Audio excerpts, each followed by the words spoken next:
कुठल्याही मंदिरामध्ये भंडारा म्हटलं की आपल्याला आठवते ती दालबट्टी किंवा सांबार बट्टी. खानदेशामध्ये तर सगळ्याच फंक्शनमध्ये दालबट्टी आवर्जून केली जाते.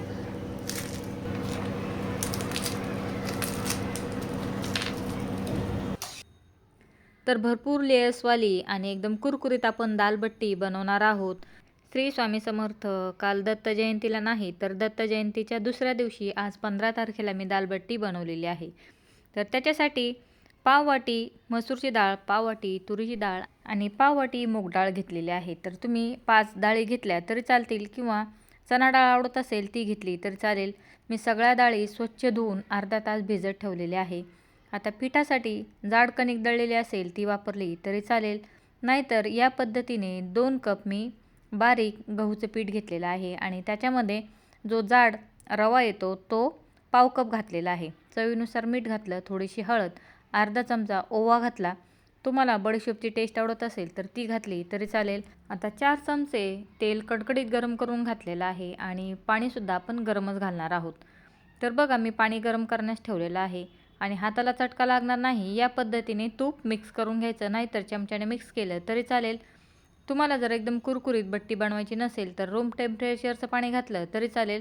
मला इथे कुरकुरीत बनवायचे आहे म्हणून मी पाणीसुद्धा गरमच घातलेलं आहे. तर चांगलं कडक पाणी घातलेलं आहे. आता हळुवारपणे पाणी याच्यामध्ये टाकायचं आणि मिक्स करायचं. सुरुवातीला चमच्याने मिक्स करायचं म्हणजे हाताला चटका बसणार नाही आणि थोडंसं पीठ थंड झालं की नंतर हाताने पीठ मळून घ्यायचं आहे. तर बघा पारायण काळामध्ये बनवणार असाल तर कांदा लसूण टाकायचं नाही. मी इथे दत्त जयंतीच्या दुसऱ्या दिवशी ही बट्टी बनवत आहे, म्हणजे आज 15 तारीख आहे आणि आज मी ही बट्टी बनवलेली आहे. चपातीच्या पिठाप्रमाणे मऊ पीठ मळायचं आणि वरतून तेल लावून त्याच्यावरती झाकण ठेवायचं किंवा सुती कापड टाकायचं. तर मी जे भांडं दाखवलं तेवढं भांडं आणि वरती 2 चमचे मला पाणी लागलेलं आहे. 10 मिनटं पिठाला मुरू द्यायचं आहे. तर इथे आता डाळ चांगली भिजलेली आहे. त्याच्यामध्ये 1 ग्लास पाणी घातलेलं आहे, म्हणजे डाळीच्या वरती अर्धा इंच किंवा 1 इंच पाणी घालायचं. हळद आणि मीठ घातलेलं आहे. आता याच्या आपण 3 शिट्ट्या काढून घेणार आहोत. तुमच्या कुकरला किंवा तुमच्या कुकरमध्ये किती शिट्ट्यांमध्ये डाळ शिजते त्या पद्धतीने शिजवून घ्यायचं. पिठाला ठेवून 10 मिनटं झालेली आहेत. आता आपल्याला इथे पिठाची मालिश करून घ्यायचं आहे. चांगलं मऊसूत पीठ आपण इथे मळून घेणार आहोत. तर मी इथे किचन वाट्याच्या सरफेसवरती किचन वाटा चांगला क्लीन करून त्याच्यावरतीच करून घेतलं. बघा एकदम मऊसूत पीठ तयार झालेलं आहे. आता याचे 4 समान भाग करून घ्यायचे आणि ज्या पद्धतीने आपण चपाती लाटतो त्याच पद्धतीने आपण करून घेणार आहोत. तर इथे मी कांदा लसूण घातलेला आहे. तुम्ही जर पारायण काळात करणार असाल किंवा नैवेद्यासाठी बनवणार असाल तर कांदा लसूण घातला नाही तरी चालेल. तर बघा या पद्धतीने चपातीपेक्षा थोडीशी जाड इथे मी पोळी लाटून घेतलेली आहे. याच्यावरती 1 चमचा तेल घालायचं. थंडच तेल घातलेलं आहे. तुम्ही याच्यावरती पीठसुद्धा लावू शकता आणि जसं आपण चपातीचा फोल्ड करतो त्या पद्धतीने बनवायचं आणि हलका हाताने वरतून दाबून घ्यायचं, म्हणजे तेल लावल्यामुळे आतील फोल्ड सुटणार नाही. मी आणखीन याला पुन्हा फोल्ड करून घेतलेला आहे. त्रिकोण बनवला, पुन्हा तेल लावून हा सुद्धा इथे फोल्ड करून घेतलेला आहे. इथे सुद्धा तेल लावायचं आणि इथे सुद्धा फोल्ड करून घ्यायचं. तुम्हाला जेवढे शक्य आहे तेवढे फोल्ड करून घ्यायचे, म्हणजे तुम्ही तेल लावून जेवढे फोल्ड करणार तेवढे रोल इथे होणार आहेत. तर बघा फोल्ड केलेला भाग मागच्या साईडला करायचा आणि वरतून या पद्धतीने फक्त आतमध्ये याचे जे कॉर्नर्स आहेत ते दाबायचे आहेत, म्हणजे आपल्याला इथे फक्त एक उंडा किंवा गोल बनवायचा आहे. तर इथे मी पूर्ण दाखवलं की मी कसा इथे फोल्ड केलेला आहे आणि कसा गोल बनवलेला आहे. तर खालच्या साईडला दाबलेले भाग या पद्धतीने प्रेस करायचे आणि इथे आपला बट्टीचा गोल तयार झालेला आहे. तर याच पद्धतीने सगळे मी बनवून घेतलेले आहेत आणि या भांड्याला तेल लावून त्याच्यामध्ये सगळे बट्टींचे रोल ठेवून घेतलेले आहेत. आता आपण यांना 10 मिनटं वाफवून घेणार आहोत. तर मी इथे पाण्यामध्ये ठेवलेलं आहे. तर बघा या भांड्याला खाली स्टँड आहे, इथे बघू शकाल, त्याच्यामुळे पाण्यामध्ये ते भांडं बुडत नाही. तर 1 मिनटं गॅसची फ्लेम मी हाय ठेवली आणि सुरुवातीला झाकण ठेवलं तर त्याच्याने वाफ जात होती म्हणून पुन्हा कढई ठेवली. तर 1 मिनटं हाय फ्लेम आणि 9 ते 10 मिनटं मीडियम टू लो फ्लेमवरती वाफवून घ्यायचं आहे.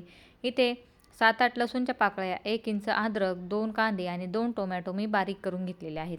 तोपर्यंत आपली डाळसुद्धा शिजलेली आहे. तर बघा एकदम मऊसूत डाळ झालेली आहे. तुम्हाला जर वाटलं तर तुम्ही एकदम बारीकसुद्धा याला घोटून घेऊ शकता.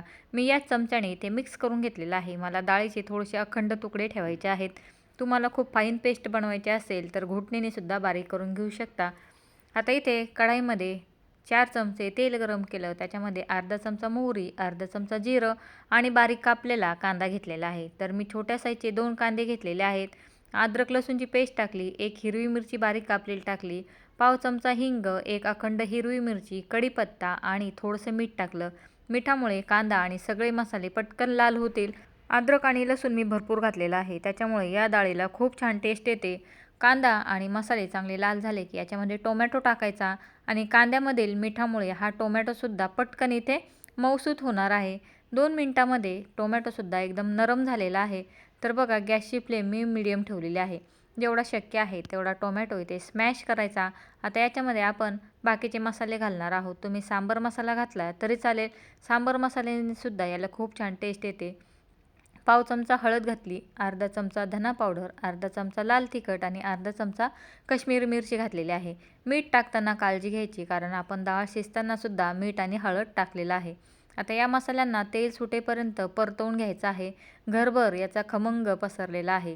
तर बघा मसाल्यांना तेल सुटलं की लगेच याच्यामध्ये डाळ घालणार आहे आणि इथे पाणी घालणार आहे. तर पाण्याचं प्रमाण आपल्या अंदाजाने घालायचं आहे. तुम्हाला डाळ कितपत घट्ट किंवा पातळ लागते, मी इथे डाळ टाकल्यानंतर टोटल 1.5 ग्लास पाणी घातलेलं आहे. तर बघा राजस्थानमध्ये जी डाळ बनवली जाते त्या डाळीमध्ये 5 डाळी घालतात. पंचमेल असं त्याला म्हटलं जातं. ते काळी उडदाची डाळसुद्धा त्याच्यामध्ये घालत असतात आणि चणा डाळसुद्धा घालतात. आपण इथे फक्त 3च डाळी घातलेल्या आहेत.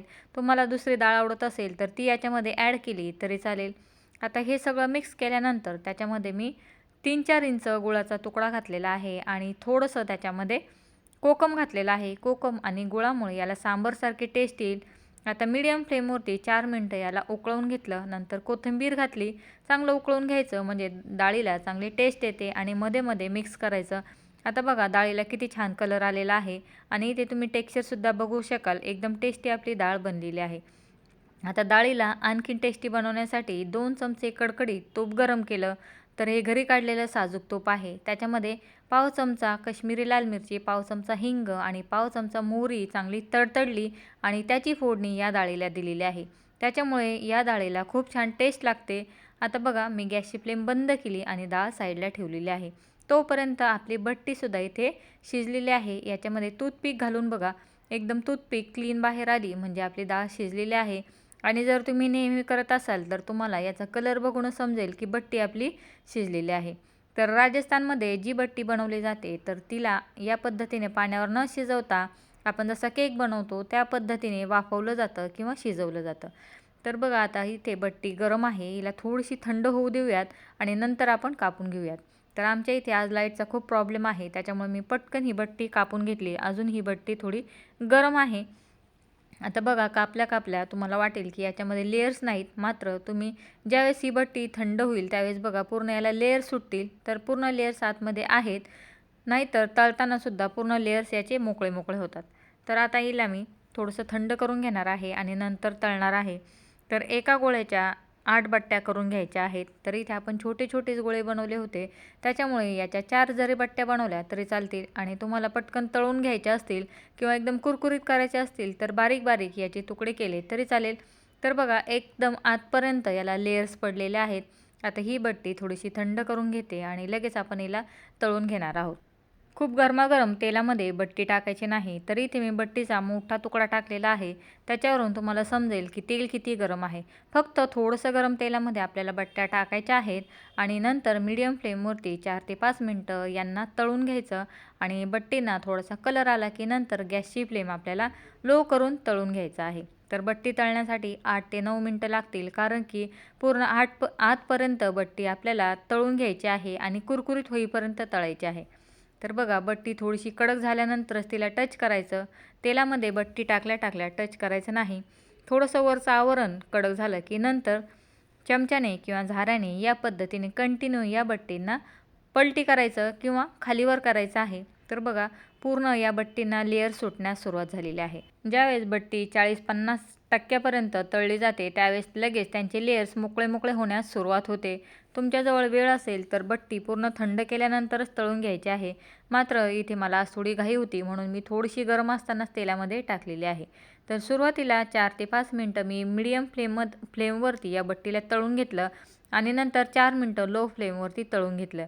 तर इथे बट्टीचा कलर बघा, टेक्स्चर बघा, पूर्ण याचे लेयर्स मोकळे मोकळे झालेले आहेत. आणि तुम्हाला जर आतला पार्ट असं वाटत असेल की तो नरम आहे तर तसं नाही, ते सुद्धा एकदम कडक कुरकुरीत क्रिस्पी झालेलं आहे कारण आपण याच्यामध्ये रवा घातलेला आहे. तर बघा, घरच्या घरी कमी सामानामध्ये किती सुंदर बट्टी तयार झालेली आहे. घरभर या बट्टी आणि डाळीचा वास पसरलेला आहे. बट्टीमध्ये आपण सुरुवातीला तेल घातलं. तुम्हाला जर तुपाची टेस्ट आवडत असेल तर ते तूप घातलं तरी चालेल. त्याच्याने सुद्धा बट्टीला आणखीन क्रिस्पीपणासुद्धा येईल आणि टेस्टसुद्धा जास्त येईल. आता मी सगळ्या बट्ट्या काढून घेतल्या आणि दुसरी बॅचसुद्धा तळून घेतली. बट्ट्या तळण्यासाठी वेळ जास्त लागतो म्हणून थोडंसं जास्त तेल घ्यायचं म्हणजे जास्त बट्ट्या बसतात आणि 1 ते 2 बॅचमध्येच आपल्या सगळ्या बट्ट्या तळून होतात. तर बघा, डाळ इथे थोडीशी थंड झाली होती. तिला थोडंसं गरम करून घेते तोपर्यंत बट्ट्यासुद्धा थोड्याशा थंड होतील. आता डाळ गरम होते तोपर्यंत आपण इथे बघा, या बट्ट्या आपल्या पूर्ण तयार झालेल्या आहेत. तर बट्ट्यांना एका पेपरवरती काढायचं म्हणजे एक्स्ट्राचं जे ऑइल असेल ते पेपरवरती निघून जाईल. तर इथे तुम्ही बघू शकता पूर्ण बट्ट्यांना लेयर्स पडलेला आहे आणि डाळसुद्धा एकदम टेस्टी झालेली आहे. तुम्हाला सांबार आवडत असेल तर सांबार याच्याबरोबर घेतलं किंवा केलं तरी चालेल. सांबारची सुद्धा रेसिपी आपल्या चॅनलवरती पोस्ट केलेली आहे. त्याचीसुद्धा लिंक मी डिस्क्रिप्शन बॉक्समध्ये देणार आहे. तर ती जाऊन तुम्ही चेकआउट करू शकता. तर इथे सेम टू सेम जशी भंडाऱ्यामध्ये केली जाते त्या पद्धतीची दालबट्टी घरच्या घरी तयार आहे. एकदम क्रिस्पी आणि कुरकुरीत आपली दालबट्टी झालेली आहे. तर इथे मात्र मी काही तुम्हाला आवाज दाखवला नाही कारण सुरुवातीला दाखवलेला आहे. आजपर्यंत दालबट्टी तळली गेलेली आहे आणि हळदीमुळे याला कलर बघा किती छान आलेला आहे. ज्यावेळेस तुम्ही खाऊन बघणार त्यावेळेस तुम्हाला समजेल की याची टेस्ट कशी असते. खानदेशमधील बऱ्याच लोकांना किंवा बहुतेक सगळ्याच लोकांना बट्टी माहिती आहे. मात्र जे नगर साईडचे लोक आहेत त्यांना बट्टी माहीत नसेल तर त्यांनी नक्की ट्राय करून बघा. आणि भंडाऱ्यामध्ये बऱ्याच ठिकाणी या पद्धतीने दालबट्टी केली जाते. त्याच पद्धतीने मी इथे दालबट्टीची रेसिपी दाखवलेली आहे. तुम्ही डायरेक्ट अशी खाऊ शकता किंवा दालबट्टी खायची कशी हा मोठा प्रश्न असतो. तर ती या पद्धतीने एका प्लेटीमध्ये चुरून घ्यायची आणि त्याच्यावरती मस्त डाळ घालायची, तूप घालायचं आणि ताव मारायचा. तुम्ही याच्याबरोबर जर सांबार बनवलं तर ते आणखीनच टेस्टी लागतं कारण बघा, सांबार आणि बट्टी याचं कॉम्बिनेशनसुद्धा बऱ्याच ठिकाणी केलं जातं आणि त्याच्याबरोबर बनवला जातो तो मूग डाळीचा हलवा. तर त्याचीसुद्धा रेसिपी लवकरच आपल्या चॅनलवरती पोस्ट होणार आहे. तर बघा, मस्त मी इथे दालबट्टीमध्ये तूप टाकलं आणि बघताच तोंडाला पाणी येत आहे. तर थोडासा लाईटीचा प्रॉब्लेम झालेला आहे. तर दालबट्टीप्रमाणेच आणखीन टेस्टी रेसिपी आपल्या चॅनलवरती टेस्ट केलेल्या आहेत. नक्की जाऊन चेकआउट करा. दालबट्टी ट्राय करून बघा. व्हिडिओ आवडला तर व्हिडिओला लाईक करायला आणि चॅनलला सबस्क्राईब करायला विसरू नका. व्हिडिओ बघितल्याबद्दल सगळ्यांचे धन्यवाद आणि श्री स्वामी समर्थ.